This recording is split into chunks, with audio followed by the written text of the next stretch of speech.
Hello, everybody, and welcome to probably our second lecture, I think, on government, culture, and society. Again, these are just sort of very sort of casual lectures on these things. They're not sort of exhaustive or complete in any way, but at least they'll give you some sort of idea and some sort of structure to hang your reading off. I'll start by talking about a man called Edmund Dudley, who in 1509, sort of roughly around 20 years after the beginning of the Tudor period, he wrote a book called The Tree of Commonwealth, hoping to gain the new king's favor, which he didn't. He was executed on the 17th of August in 1510. He had become a symbol of the royal extortion of Henry VII, and so Henry VIII got rid of him. But anyway, he wrote a book called The Tree of Commonwealth, and it's kind of interesting just to sort of talk a little bit about what a commonwealth is, or what does it mean here. Obviously, the commonweal, which is actually, I think, an old English word, sorry, as an old English word, a whaler. I think it comes from Proto-Germanic, meaning wealth. But in this particular case, means common good. So the commonwealth is the good for everybody. It's the public good. And according to him, there were four roots of commonwealth. There was the love of God, which of course all good Christians would have had. There's justice, there's concord or agreement, and truth.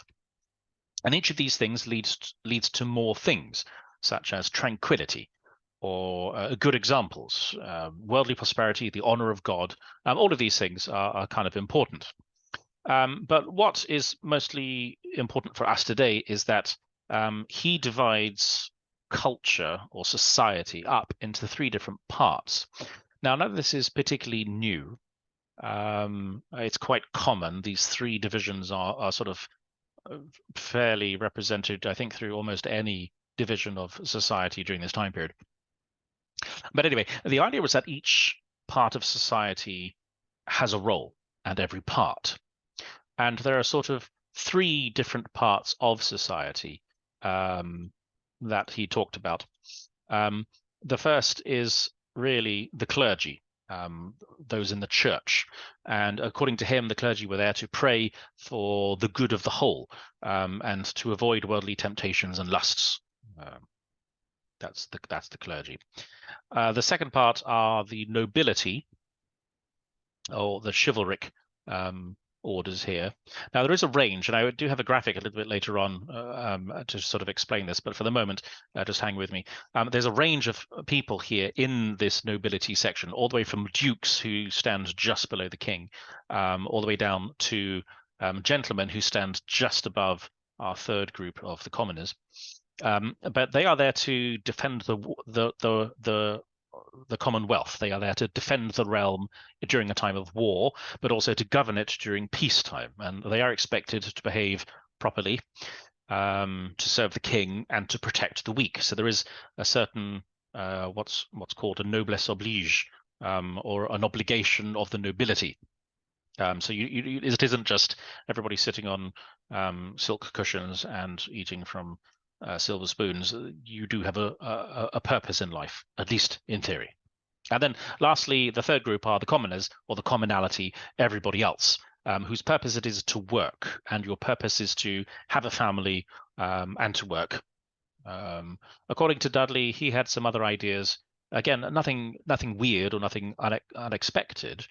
But people who were in the commoners were expected to avoid covetousness, to avoid greed and idleness, to avoid grudging and murmuring, and also to make sure they didn't have presumption above their degree. In other words, don't get any ideas about, don't get any airs and graces about your position. Keep your place.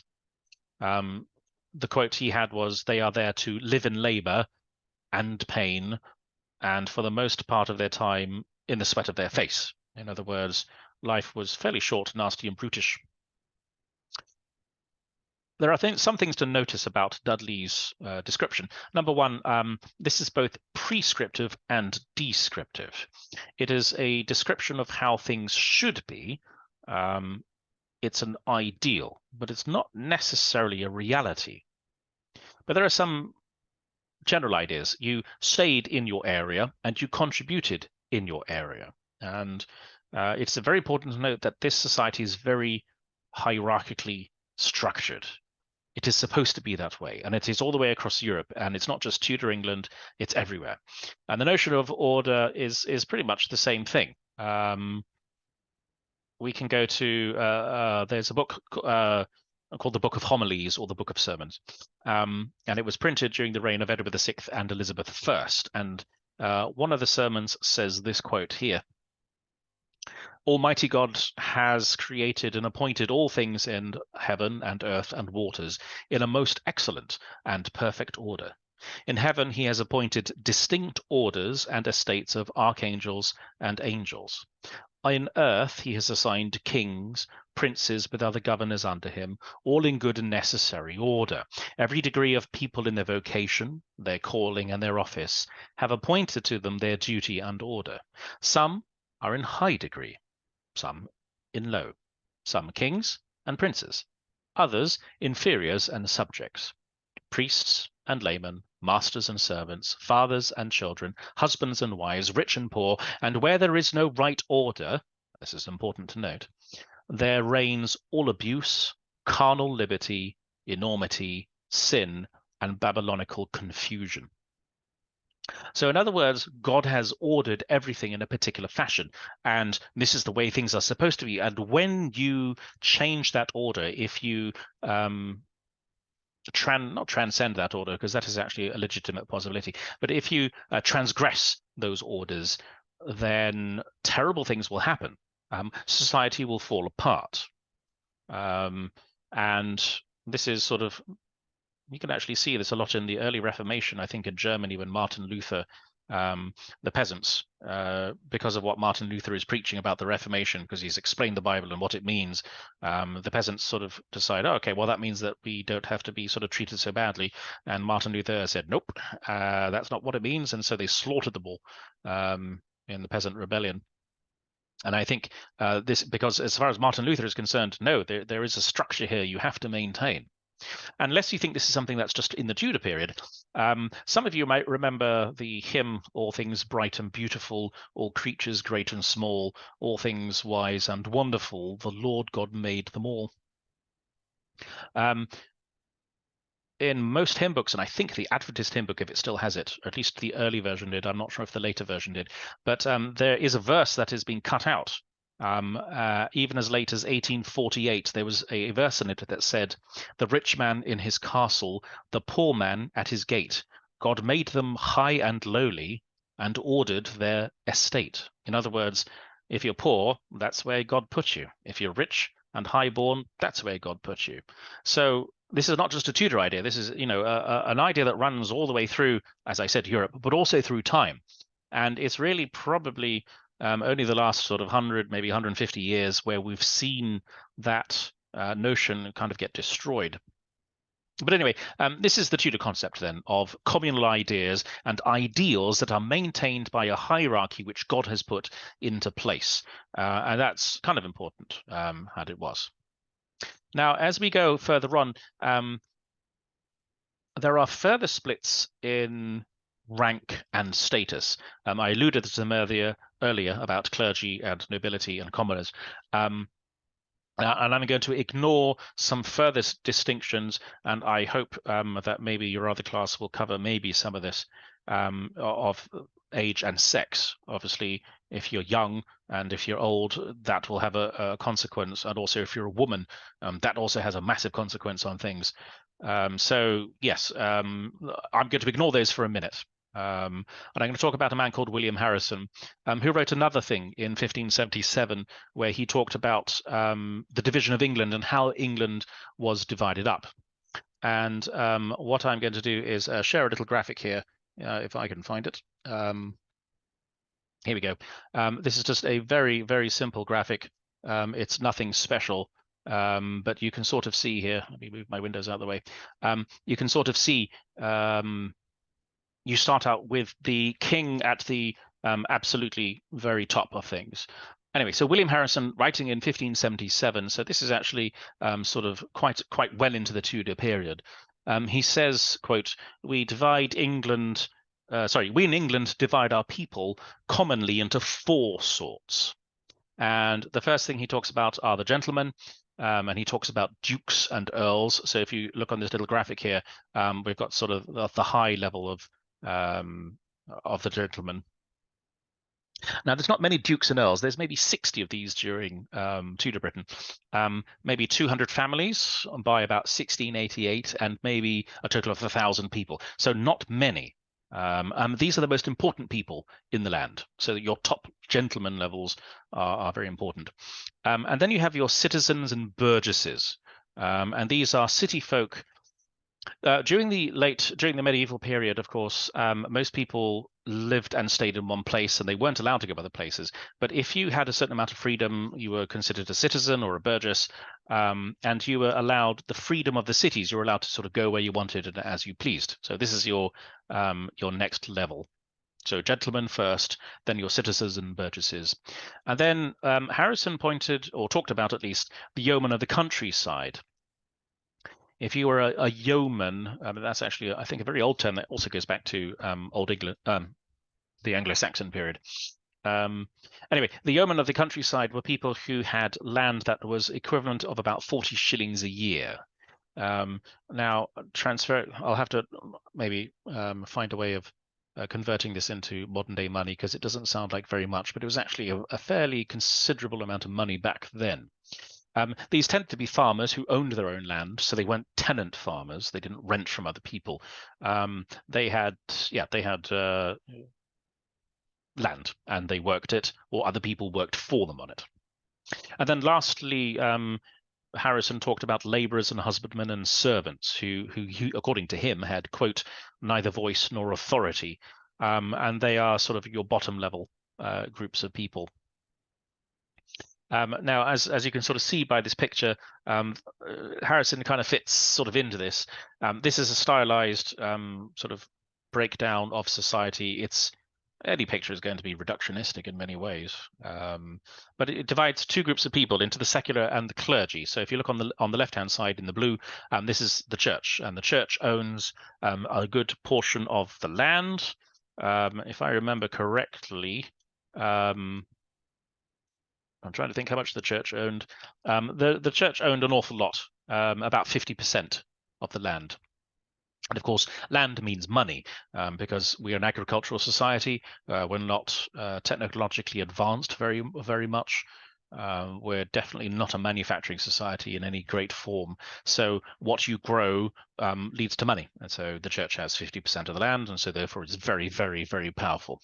And the people in it are very powerful as well. The archbishops, we have 2 archbishops in England. We have an Archbishop of Canterbury down in the south, southeast, and in Canterbury, and we also have an Archbishop of York, which is sort of halfway. Well, it's not really halfway. It's near 100 miles from Scotland. I may have got that wrong, but all the way up north. So if you think about the top and bottom of England, not Scotland, England, we have an archbishop at either end, and they are very important. And then underneath them, we have the church. One more thing about archbishops. Archbishops are appointed under suggestion. Archbishops are appointed by Rome. So this shows the extent of the reach of the Catholic Church. And so the king would suggest people to be archbishops, and generally Rome would sort of say, yes, okay, fine. This is going to change very drastically with Henry VIII. Underneath archbishops, we have bishops who are important. Some of them are part of the government as well.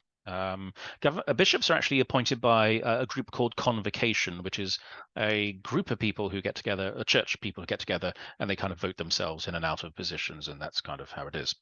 And underneath them, we have clergymen.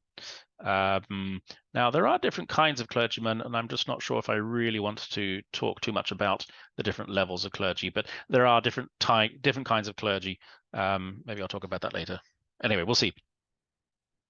But this graphic sort of gives us an idea on the left-hand side of what the church is like. On the right-hand side in red, here's a split in division. Everybody's considered a gentleman.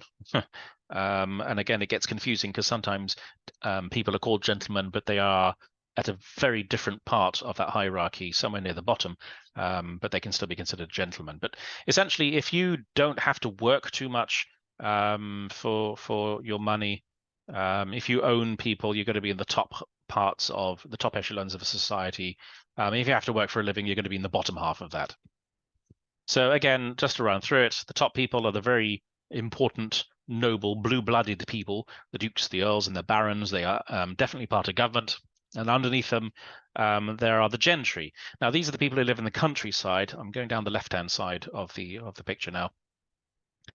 They live in very large houses. If you sort of think sort of big country estates, they provide the armies for war, and underneath them they have the yeomen, who, again, as I talked about, owned farmers, or they might rent in some cases. It really just depends. And the fluidity of the social landscape of Britain is actually one of the interesting parts about us. We are not incredibly rigid, unlike many other countries in Europe, where it was very, very strongly controlled. In England, we're a bit more flexible about this kind of stuff, and I think that actually gives us some advantages, especially later on during the Industrial Revolution, but that's kind of outside of our period. Going down the right-hand side of this picture, we've got the court. So these are the people who move around with the king. They live in the town, and where the king would sort of wander around the country, living in different houses, sort of palaces, and they would go with him. They are kind of important because you're right next to the king, but also they do the work of the king, so it's kind of important for them to be there. Underneath them, you might have citizens. These tend to be rich people. Sometimes people can be very rich. I thought I could really talk about them later. But yeah, the citizens can be fairly important and yet also unimportant at the same time. It really depends who you are. We have people who are richer than dukes, and some of the dukes, I think, in some places, just because of their particular position. But it really just depends. But well, again, maybe we'll talk about social positions later.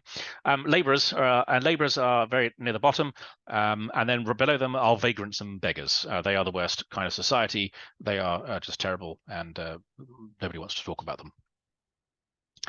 So I'm just going to stop that picture here for a minute and start bringing back some of this a little bit later.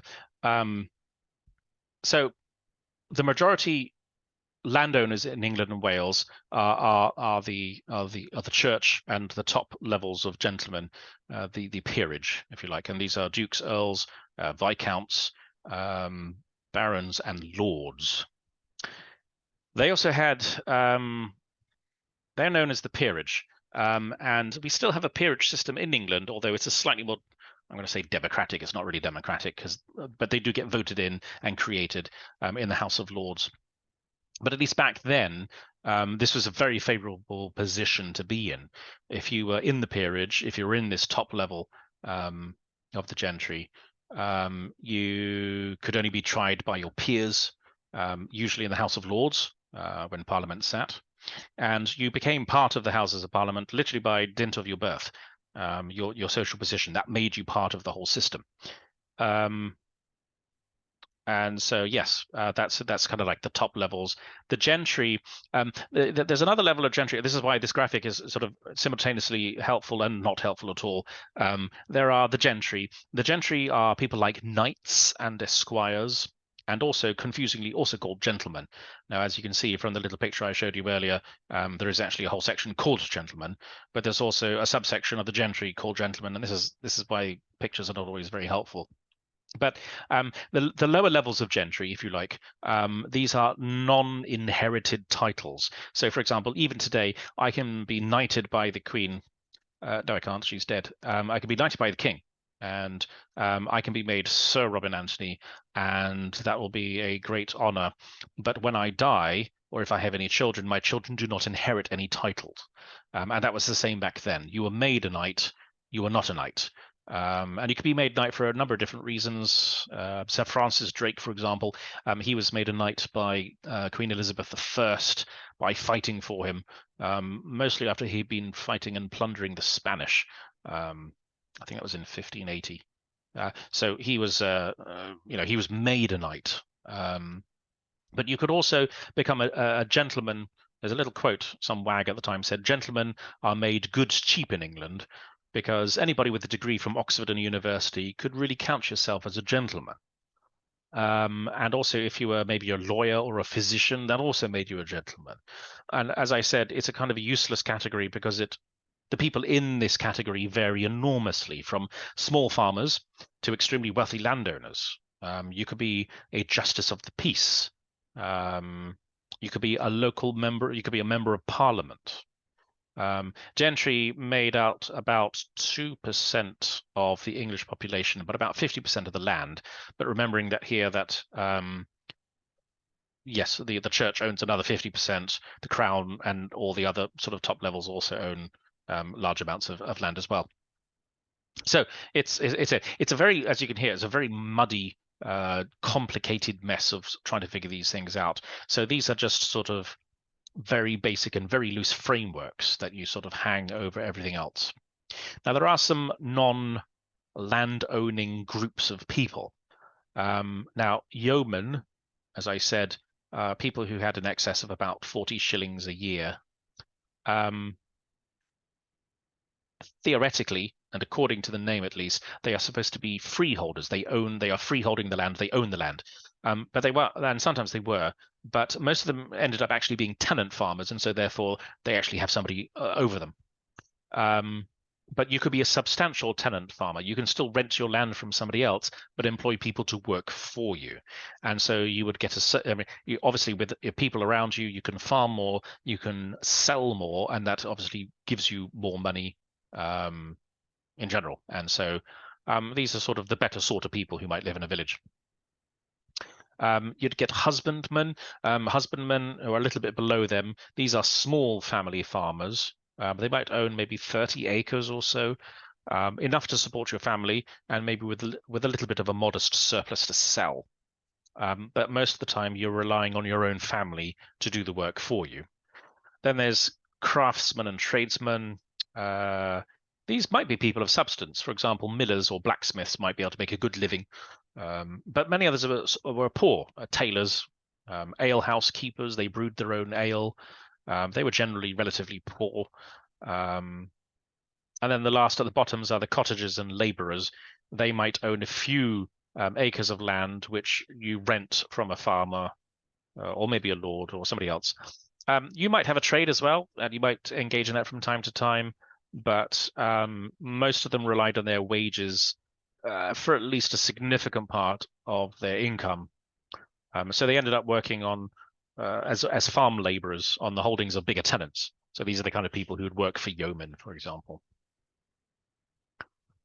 So as I said, this is kind of a complicated way. People generally split things up into four different things: gentlemen, citizens, yeomen, and laborers. At least Harrison did that. Dudley did it into clergy, nobles, and commonalty. That might be a slightly more useful division, but it really depends. Thomas Wilson wrote in 1600 that society was divided up into nobles, citizens, yeomen, artisans, and rural laborers. So you've got 5 divisions there. But generally, probably the easiest way to sort of split it is you've got your church on one side, so you've got your religious, your clergy, and then you've got your secular side, and that secular side is sort of divided between the inherited titles, so your barons, your earls, your dukes, and then below them are the people who are non-inherited or have no titles whatsoever. That's probably the easiest way to split things. So to sum that up, your rank is largely dependent on a number of issues: wealth and the kind of wealth that you have, the blood that you have, like who's your father, who's your daddy. That's kind of very important. Whether your titles are conferred, the lifestyle that you have, or now what are you capable of living as, your form of land tenure, what land did you own, how do you run it. But what is important to note is that social mobility is actually quite possible. You can become a knight. You can become educated. Now, obviously, that's not going to be for every person. but you can become educated, and many sort of what we might term nowadays middle class people, and even slightly lower class people. One of Henry's right hand men, I think his father was a butcher. So it is possible through dint of putting yourself through education to become better at things. So again, to become educated meant you either had to have wealth to go to college, or you'd have to be wealthy or lucky. And sometimes that would happen. Maybe a wealthy benefactor would come along and sort of say, "Oh, I like the look of you. Here you go. I'll pay for you to go to Oxford," and off you go. Now, social mobility is possible. It's possible to go up. It's also possible to go down. And there are a number of sort of major studies that have been done on this. And I think probably for most people, it's not very exciting to read all about it. And I will probably confess that it's not always exciting for me to read about it, but it's important to know it, that people can move up and down that ladder. There were some studies done of Yorkshire, which is one of our, I suppose, it's a county, kind of like the equivalent of one of your states, but a lot smaller. That's probably not a good comparison either. Anyway, we have a county up north called Yorkshire, and there was a study done on it quite a few years ago now, of over 950 families in the gentry. And they were looked at over a period of about almost 100 years, between about 1558 and 1642.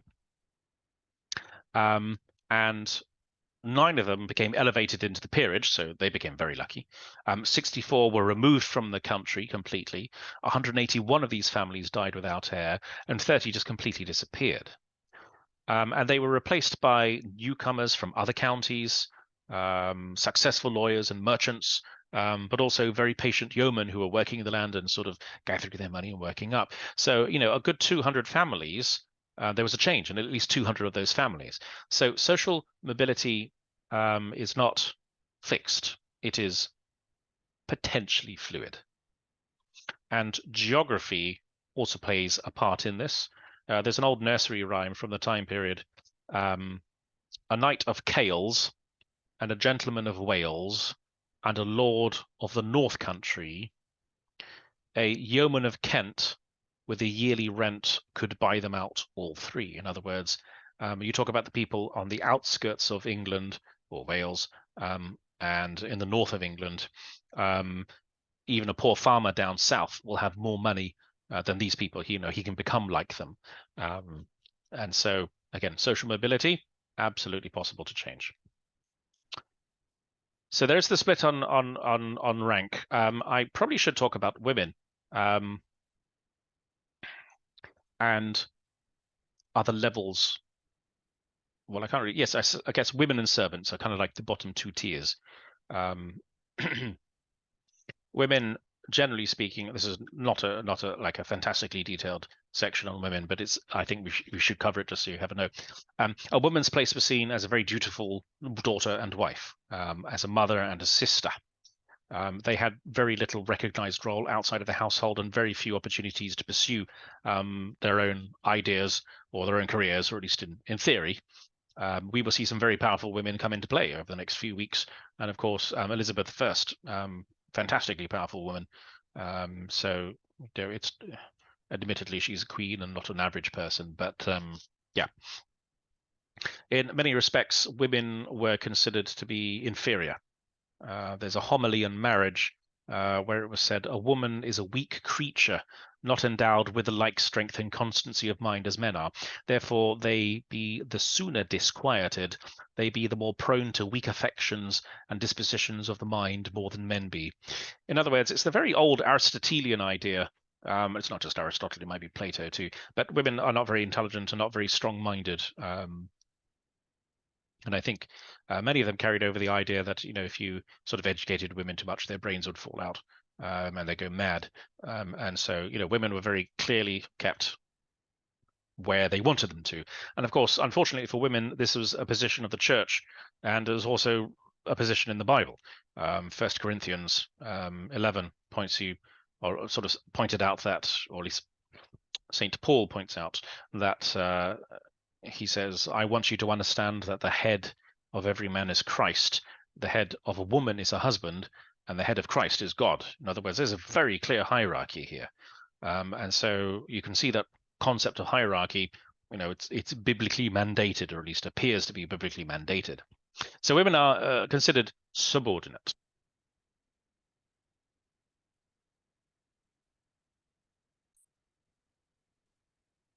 Sorry, I think my microphone turned off there. So women were not in a great position. They were subordinate. And it's also in English law, it's justified in English law that women were subordinate, especially when it comes to property. English common law, property is vested in the male household heads. An unmarried woman who was described in law, using the Norman French that they used in the law courts, she was described in law as a femme sole, or a woman by herself. An unmarried woman could hold property and she could make a contract and she could engage independently in economic life. But as soon as you got married, you were subject to the legal doctrine of what's called coverture. And she was described in these in the law as a femme couverte, or a covered woman. And her rights were seriously curtailed by this law of coverture. She couldn't hold goods independently in marriage unless if there was a separate trust erected for her. There was no community of goods. Her husband got a life interest in any lands which she brought to the marriage. All the movable goods of the family were his. Excuse me. And her rights were limited to her dower, her dowry, essentially. This was usually a third of the land, and the goods of the family, which were reserved when her husband died to keep her in widowhood, would eventually revert to the main heir of the family. So while you sort of may be covered when your husband died, and this happened quite frequently, although I think probably women died at a faster rate than men because childbirth was incredibly deadly. Even if you did have something to cover and tide you over, you would lose it to the main heirs of the family. So you got to sort of keep on their sides. So women were not greatly in a great position. Servants weren't particularly either. Servants are another major section of society, generally young, between the ages of about 14 and their mid-20s. They were generally hired on annual contracts. You lived in the household of your master and your mistress, and in return for your labor, you were fed and clothed and given lodging and maybe a small wage. But that would only be sort of paid once a year, so it's not like it's sort of a monthly thing. Some servants may stay with particular households for years, and some of them could very easily form a very close bond with their masters and mistresses. But generally speaking, it was a yearly contract, and you would move on. There would be hiring fairs where everybody would sort of meet in the village square, and you would sort of advertise yourself as with a particular skill, or you'd hope to be apprenticed out to somebody. And so you'd all stand there and somebody would come along and say, well, I think I like the look of you, come work for me. Or I need an apprentice in the blacksmithy, come with me and I'll teach you. And so this happened for servants. You'd do this year after year, and eventually, suddenly, probably somewhere in your mid-20s, you might marry and settle down. Yes. In the towns, the duties of servants were largely domestic, and most servants were women, leaving towns to have a sort of an unbalanced ratio or a sex ratio in favor of women. In the countryside, both men and women worked on the farms because you can't have an easy division of labor there. Everybody has to help out.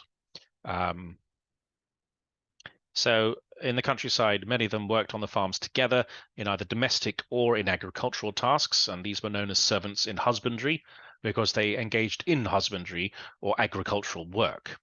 But whatever the case, servants were a very large and distinctive part of society. It's estimated that maybe up to 25% of the population at some point lived in somebody else's household as a servant. Maybe 60% of the population aged between 15 and 24 were living as servants at one time. So it's sort of a very distinctive phase and a large part of society that went through this. You lived under the authority of a master and a mistress in a household.